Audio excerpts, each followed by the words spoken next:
Movie की शुरुआत में हम देखते हैं मेन के वेल्स हार्बर के एक छोटे से शहर में हैलोवीन के वक्त रिन जेकब्स उसके घर में अकेले अपना बर्थडे सेलिब्रेट कर रही है।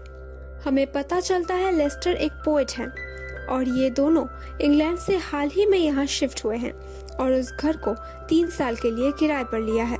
उसी दिन रात को लैंडलेडी कोरा हैलेट के बेटे फ्रैंक हैलेट रिन को अकेले पाकर उसका फायदा उठाने की कोशिश करता है, जिस बात पर रिन बहुत गुस्सा हो जाती है और फ्रैंक वहां से चला जाता है।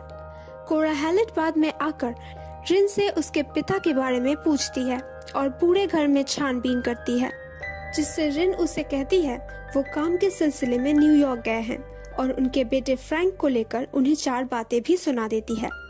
सिचुएशन और भी ज्यादा बिगड़ जाती है जब कोरा सेलर में से अपने जेली ग्लासेस निकालने की जिद पर अड़ जाती है और रिन उसे एकदम से मना कर देती है, जिससे वो उस वक्त वहां से चली जाती है, मगर बाद में वापस आकर सेलर के अंदर जाती है। मगर वहां पर रखी हुई कुछ देखकर वो बहुत डर जाती है। हड़बड़ी में भागने के चक्कर में उनका सर सेलर के दरवाजे पर लग जाता है, जिसकी वजह से उनकी मौत हो जाती है। मिसेस हैलेट के उनके घर विजिट करने के एविडेंस को हटाने के लिए रिन उनकी लाई गई कार को स्टार्ट करने की कोशिश करती है, जिसकी वजह से मारियो की नजर उस पर पड़ती है।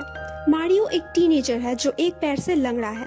उसे मैजिक ट्रिक्स दिखाना पसंद है और वो लोकल ऑफिसर मिग्लोरिटी का भतीजा है। मारियो उस कार को हटाने में रिन की मदद करता है और बाद में वो दोनों एक साथ डिनर करते हैं।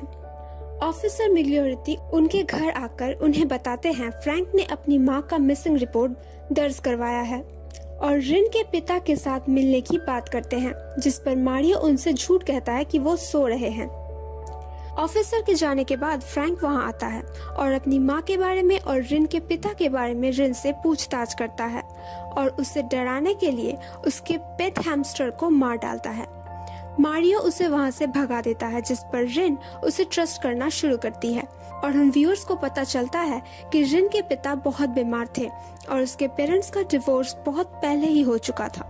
ताकि लेस्टर की मौत के बाद रिन को वापस उसकी मां के कस्टडी में ना जाना पड़े, इसीलिए उन्होंने यहाँ इस छोटे से शहर में रिन के अकेले रहने का पूरा प्लान बनाकर समुंदर में जाकर सुसाइड कर लिया था, ताकि उनकी बॉडी भी किसी को ना मिल पाए।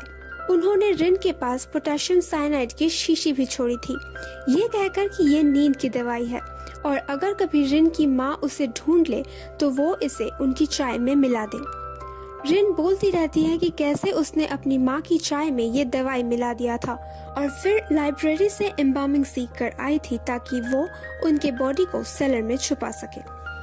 एक दूसरे के प्रति ये भरोसा धीरे धीरे प्यार में बदल जाता है और एक दिन मारियो रिन की मदद करता है सेलर से कोरा और उसकी मॉम की बॉडी को बाहर गार्डन में दफनाने में। उस वक्त भारी बारिश होने की वजह से मारियो को सर्दी हो जाती है।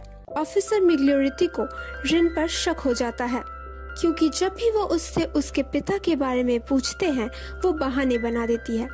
इस वजह से एक दिन वो उसके घर आ जाते हैं और उसके पिता से मिलने की मांग करते हैं। उस वक्त मारियो वहाँ मौजूद रहता है और वो एक बूढ़े आदमी का भेष बदलकर खुद को लेस्टर जेकब्स के नाम से परिचय करवाता है।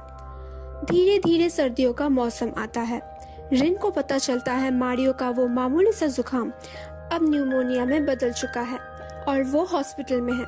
ये सुनकर रिन उसे हॉस्पिटल में मिलने जाती है, मगर मारियो बेहोश रहता है और रिन खुद को पहले से भी ज्यादा अकेला महसूस करती है। उस दिन रात को रिन जब सोने जा रही होती है तो फ्रैंक सेलर से निकालकर बाहर आता है। उसे सब सच पता चल चुका था और वो रिन को ब्लैकमेल करने की कोशिश करता है और उससे कहता है कि वो रिन की सीक्रेट्स को सेफ तभी रखेगा जब रिन उसके साथ सोएगी। रिन पहले से ही मारियो की वजह से दुखी थी। उसे लगता है कि अब इस दुनिया में उसका अपना कोई नहीं है और वो फ्रैंक के आगे हार मान लेती है और उसे चाय ऑफर करती है। चाय बनाते वक्त वो अपने कप में पोटेशियम साइनाइड मिला लेती है और आमंड कुकीज के साथ फ्रैंक को चाय परोसती है। फ्रैंक को रिन पर शक हो जाता है और वो अपना कप रिन के कप के साथ बदल लेता है और रिन अपनी चाय पीते पीते फ्रैंक को धीरे धीरे मरते हुए देखती है और यहाँ मूवी खत्म होती है।